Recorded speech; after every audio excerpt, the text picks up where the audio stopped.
ஏங்க மகளிர் உரிமை தொகைன்னு சொல்லிட்டு ரேஷன் கார்டில் குடும்ப தலைவிக்கு வந்து இன்றைக்கி 5000 போட்டிருக்காரு. ஸ்டாலின் சார் வந்து இன்றைக்கி நியூஸில் கொடுத்துருக்காரு. அதே மாதிரி 2-3 பேர் என் ஃப்ரெண்ட்ஸ்லாம் வந்து 5000 பணம் ஏறி இருக்குன்னு வேறு சொல்லியிருந்தாங்க.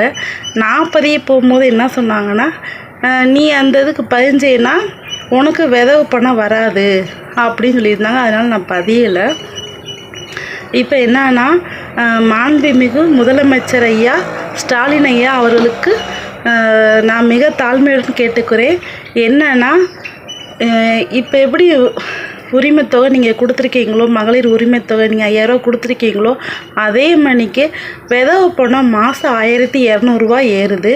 அதையும் நீங்கள் சேர்த்து எங்களுக்கு கூட கொடுத்தீங்கன்னா, ஒரு 5000 மணிக்கு எங்களுக்கு மாதம் மாதம் ஒரு 5000 மணிக்கையோ இல்லை கொடுத்தீங்கன்னா, நாங்கள் வந்து அதை எங்களுக்கு வீட்டு வாடகைக்கோ இல்லை என் பிள்ளைகளுக்கு ஏதோ தேவைக்கோ நாங்கள் டியூஷன் ஃபீஸோ ஏதோ ஒன்று நாங்கள் கட்டிக்கிடுவோம் சார்.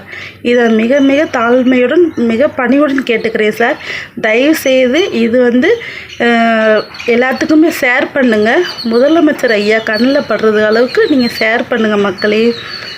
நான் சொன்னது உண்மைன்னா கமெண்டில் உண்மைன்னு சொல்லிட்டு எஸ்ன்னு சொல்லிட்டு கமெண்ட் பண்ணுங்கள். எனக்கு இது இப்படி கேட்கலாமா என்னன்னு தெரில. அதனால தான் கொஞ்சம் தடுமாற்றத்தோடு நான் பேசுகிறேன். எனக்கு பேச்சே வரல ஆக்சுவலாக. தைப்பொங்கலுக்கு 3000 கொடுத்தா நான் அன்றைக்கே நான் இதை கேட்கணுன்னு நான் நினச்சேன். ஆனால் வந்து கேட்கலாமா என்னன்னு யோசிச்சுட்டே இருந்துட்டேனால இப்போ நான் கேட்குறேன், தயவுசெய்து இந்த உரிமை பணத்தை எங்களுக்கு மாத விதவை பணத்தை கொஞ்சம் கூட கொடுங்க சார்.